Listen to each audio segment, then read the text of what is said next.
Wife reveals that she's pregnant, but I know I'm not the father, because I'm sterile. So I play along. I, 38M, got married to my wife, 33F, 2 years back. We'd been dating for 3 years and she was more inclined towards marriage than I was, but just to make her happy, I agreed to it. Around a year ago, we started trying to have a baby. Again, that was at my wife's insistence.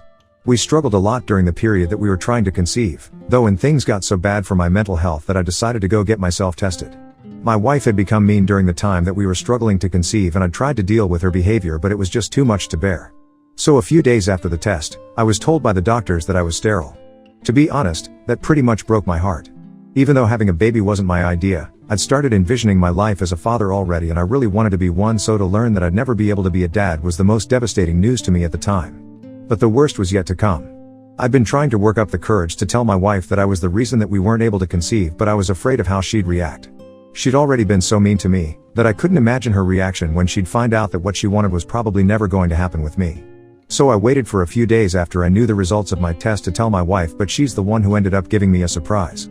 4 days after I knew that I was sterile, she sat me down and told me that she had some really important news to share with me, and I was extremely scared because I'd thought that she'd somehow found out about my sterility. But no, she wanted to tell me that she was finally pregnant. I was shocked to my very core at what she was saying, but thankfully, she was blissfully unaware of my true feelings and began to celebrate almost immediately. I tried to join in on her happiness so that she wouldn't doubt me or whatever, but the very next day, I got tested again, just to confirm that I was really and truly sterile, and once again, I received the same results. I was at a loss because if I wasn't the father, then my wife was most certainly cheating on me. The medical procedures that she needed to conceive artificially were expensive, and since I was the only earning member between the two of us, she couldn't have gotten anything done without asking me for that sort of money first. So she was obviously cheating. The thought itself was so weird and horrible that I didn't do anything about it for the next few days while my wife planned a full-fledged party to announce her pregnancy. She seemed really happy and I was equally shattered, but I couldn't let it show on my face because I needed to get to the bottom of this whole situation.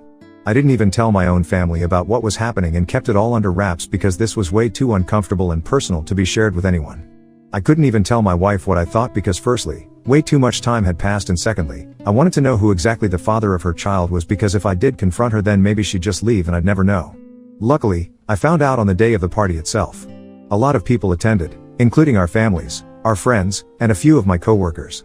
She also invited one of our neighbors, who lived right across the street from us.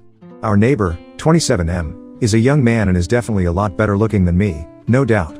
Not just me, but he's probably better looking than most people since he's a model, but he's still trying to make a name for himself in the modeling world. He moved in with his aunt, who owns the house he lives in, so that he's closer to the city since his own family lives really far away. My wife has always had a soft corner for this guy and would cook for him and his aunt when he'd moved in initially. He's even come over to our house for dinner a few times and we've chatted about his work. He's well spoken and well read as well, and he's also a literature major, like my wife, so they have a lot in common and hit it off instantly the first time they met. I never had anything against the guy since he seemed sweet enough and I trusted my wife, too. But when he entered the house on the day of our party and my wife's eyes lit up, I could sense that something had changed. She made a beeline for him as soon as he walked in and they hugged each other for longer than she'd hugged any of the other guests. Nobody else seemed to notice this, but I did, and I could tell that they had something brewing, but I just needed a way to confirm it. So I decided to excuse myself to go to the loo, but headed to the bedroom instead and opened up my wife's laptop. I'd been able to check her phone while she was asleep a few days after she told me she was pregnant, but I hadn't found anything suspicious.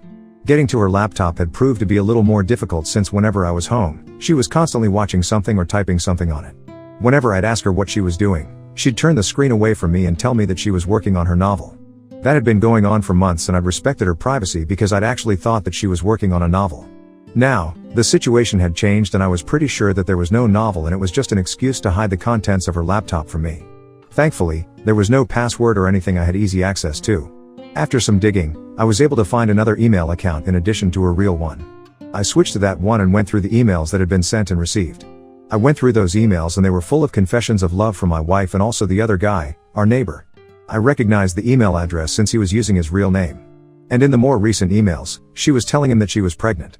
He didn't take it kindly and was upset about it, so the mail stopped for a while, presumably because he wanted to end things, but my wife wasn't going to let him go. Eventually, I got the worst email of them all, where she was telling him that she'd spoken to a friend of hers who is a lawyer and she'd help her file for divorce right after the baby is born.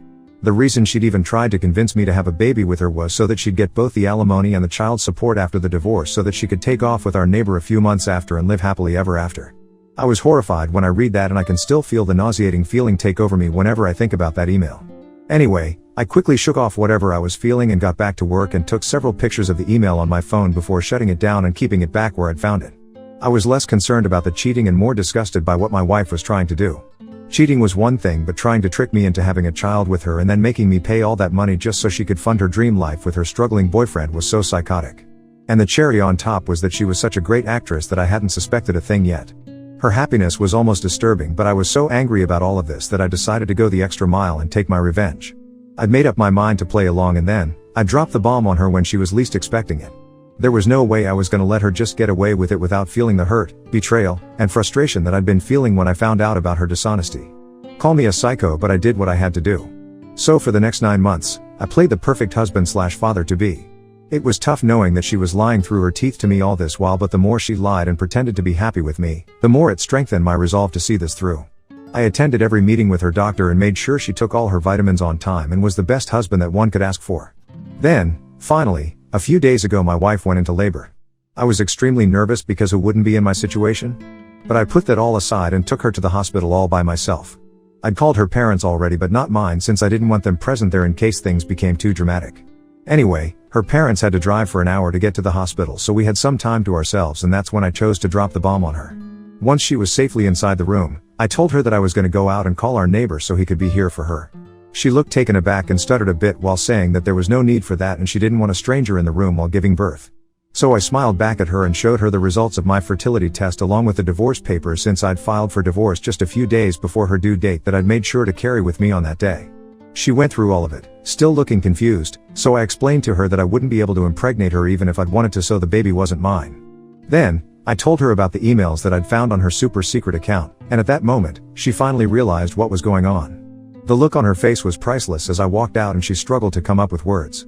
I thought I'd need to stay in the hospital myself too, because that's how fast my heart was beating when I finally walked out and called our neighbor up to inform him that my wife was in labor. I didn't even wait for his response and hung up as fast as I could. Then, I got into my car and waited for my wife's family to show up. As soon as I saw her dad's car pull up in the driveway, I got out of there as fast as I could. I even turned my phone off for good measure and drove for a while until I got to this motel a little out of town. I'd packed my bags already a few weeks ago and had them stashed in the boot of my car so that I had all that I needed with me and wasn't caught unprepared at any point. I spent the rest of the day watching television, drinking beer, and doing everything I possibly could to take my mind off of things. I went to sleep that night quite peacefully, knowing that I was finally done and dusted with this whole act. The next morning, I woke up and finally turned my phone on. Naturally, there were hundreds of texts from my wife and my neighbor, none of which I bothered to even open, but I did go through some texts that my parents and brother had sent me.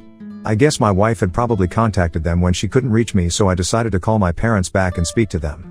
I told them that I'd be coming back home in a while and even told them to get my brother there, if possible, so that I could explain the entire situation to them, because they did deserve an explanation for what was happening. I drove to my parents' house and my brother was already there, all of them looking confused and kind of annoyed, which was but natural because to them, I just missed the birth of my own child and it also made them miss the birth of their grandchild. But I sat them down and explained the whole story to them and told them my reasons for what I'd done, and by the time I was done telling them, they were speechless. I was ready to be bombarded with questions and accusations, but nothing of the sort happened. All my dad said was that he hoped nothing worse would happen, and if the others had any other comments, they didn't say anything, so it was all chill on that front. That was a few days back, and while my family hasn't said much, my wife has gone above and beyond to accuse me of ruining her experience of becoming a mother for the first time. She's been trying to call me and text me ever since I left, but I haven't answered anything. Even my neighbor texted me a few hours ago, saying that my wife was really upset and that we should keep our differences aside for her sake and at least try to sort things out with her for once. I can't believe the audacity that these people have, still trying to talk to me and make it seem like this is some petty thing that I'm getting pissed about. He mentioned a couple of other things as well in his text, like how my wife had started to fall back in love with me during her pregnancy, which had been a shock for both of them as well, so I should at least try to give our marriage a second chance. I call BS on that, because if she'd started to fall for me again, then why was my neighbor still in the picture? I don't know why they think I'm that stupid. My wife is upset, but there's nothing I can do about it. She's mostly angry that I'd known everything right from the beginning but had chosen to be with her and put up with this whole act, and accused me of lying to her. Ida for staying with my wife throughout her pregnancy and misleading her despite knowing that the baby wasn't mine and she'd been cheating on me with our neighbor. Update 1. It's been close to a week since the baby was born and I've been staying in a hotel room. I haven't been over to see my wife yet, and neither do I plan on going either. She's still texting and calling me, but I don't know why, since I've made it pretty clear that I'm not interested in speaking to her or hearing her out.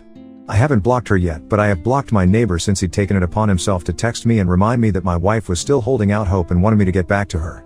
I'm 100% sure that the only reason he's still with her and trying to get me to forgive her is so that she'll at least get something out of the divorce settlement and the alimony, since both of them are basically unemployed.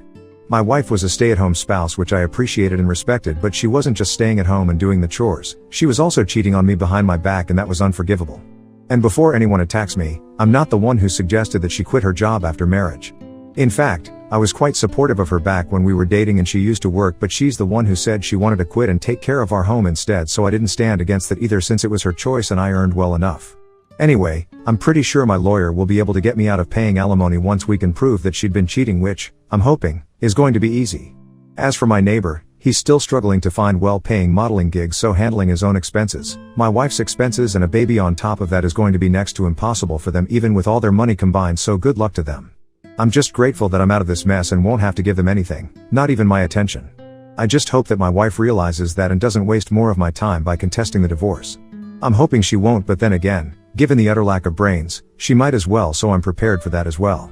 The pictures of the emails that had been exchanged on her secret email account are still safely saved on my phone and backed up on my laptop, so I'm not too worried. Even if she decides to delete her account, she cannot delete those images that I have, and I know I'll be good to go. Worst comes to worst, I'll even pay her the alimony, but at least I won't have to be with her. She should count herself lucky. I'm giving her time to vacate our house by herself and haven't forcefully evicted her since the house is registered under my name. I'm hoping for the best now, and maybe this will blow over soon enough. Update 2. I was right, my wife's an idiot and has decided to negotiate since she wasn't happy with the settlement that I'd offered, which was basically just the amount that she'd spent during the course of the marriage, and even that felt pretty generous to me. I don't even understand what miracle she thinks is going to happen, but whatever, good for her. She texted me yesterday saying that she'd vacated the house today, and I went back happily, thinking that she'd probably moved in with her parents or something, but was super disappointed to learn that she'd just moved across the street into our neighbor's house and I'd still have to see her and her boyfriend's faces every single day now. I even considered going back to living in a hotel but didn't, since this was my house and I had every right to live wherever I wanted to. I wasn't going to pack up and go just because they were going to make me uncomfortable. I did wonder why my wife hadn't gone to live with her parents instead, since living with our neighbor was going to negatively impact the divorce case and she was just making the situation worse for herself. But I didn't have to think too hard, because while scrolling through all the unread messages that I'd received from multiple people so far, I also noticed one from my wife's father. I hadn't responded to several people who had texted me in the past few days, and his message had also gotten lost in it. It was a long text about how sorry he was regarding what his daughter had done and told me that they were strongly against her actions. Her father was saying these things, so it meant a lot to me and validated my emotions so much that I could feel tears coming on but held back. Anyway, he apologized for my wife's behavior and told me that he'd cut her off since she'd told him that she wanted to contest the divorce. So far nothing that my wife was doing made any sense to me at all, since everything that she'd done was eventually going to backfire, and surely even someone like her had the good sense to realize that. Either she's just really stupid or she still has some sick and twisted tricks up her sleeve. I'm hoping it's not the latter, but then I wouldn't put it past her. She is pretty much the worst. This living arrangement is definitely going to lead to some complications, and I'm sure they'll try to make me uncomfortable or jealous, but I'm determined not to let them get under my skin and provoke me, because they're definitely going to use that against me. All things considered, I'm still saving a fortune since I don't have to live in a hotel. So, it's been a month since the negotiations for my divorce settlement began, and so far, it's going pretty badly for my wife. I've been able to prove that she'd been cheating on me. Update 3. So, it's been a month since the negotiations for my divorce settlement began, and so far, it's going pretty badly for my wife. I've been able to prove that she'd been cheating on me, and she'd even made my job easier by moving in with the guy I'd accused her of cheating on me with, so there was no question about the validity of my claims. She tried to make up some false accusations about how I was an alcoholic, which is also why I was sterile, and that's why she'd gone ahead and had an affair since when we were trying to conceive. I'd become really cruel and bitter towards her, but that was all disproved quite easily since everyone knew I'd quit drinking last year when we decided to start trying for a baby, and haven't touched alcohol since. Again, I don't know why she thought that would work, and it was pretty damn stupid on her part. I guess she was just grasping at straws since her initial plan had failed miserably, and now, she was too busy being a mother to be a scheming mastermind. She was too busy and her baby daddy was too stupid, so there they were. By now, both of us are well aware of the fact that the chances of her walking away with any alimony at all are very slim, and I guess she must have told her boyfriend this since a few days ago, she was quite unceremoniously kicked out of his house with her baby. Yeah, that's right. I heard a lot of screaming and shouting from their house, and then, within minutes, I saw my wife and her son being pushed out of the house while the father screamed absolutely disgusting things about her and called her every name in the book. I was watching all of this happen from my living room, and the second I saw him shove my wife out while she was carrying the baby, I rushed out to help. Enmity be damned, I couldn't let a poor innocent baby suffer for something that isn't even his fault. By the time I reached his doorstep, he'd already slammed the door shut while my wife and her son were both sobbing. I carried the baby and grabbed my wife's hand so that I could lead them back to my house across the street and then called my father-in-law up so that he could take her home. Within an hour, he showed up and took her away, once again, thanking me for all that I'd done. During that 1 hour, my wife had been crying like a baby herself, so I'd basically been calming both mother and child down myself. I wanted to call the cops as well, but she managed to persuade me to let it go since she didn't want more trouble. She was apologizing again and again for whatever had happened and told me that she'd been so desperate to be with the one she loved that she'd lost all her self-respect and morals, and she was truly sorry about all of it. She told me she'll accept whatever happens and isn't going to negotiate anymore, so the divorce is finalized faster. I guess that's one good thing. I hope she decides to press charges eventually on this though and heals herself as well. But at least I did whatever I could and was a decent person, and I don't regret anything.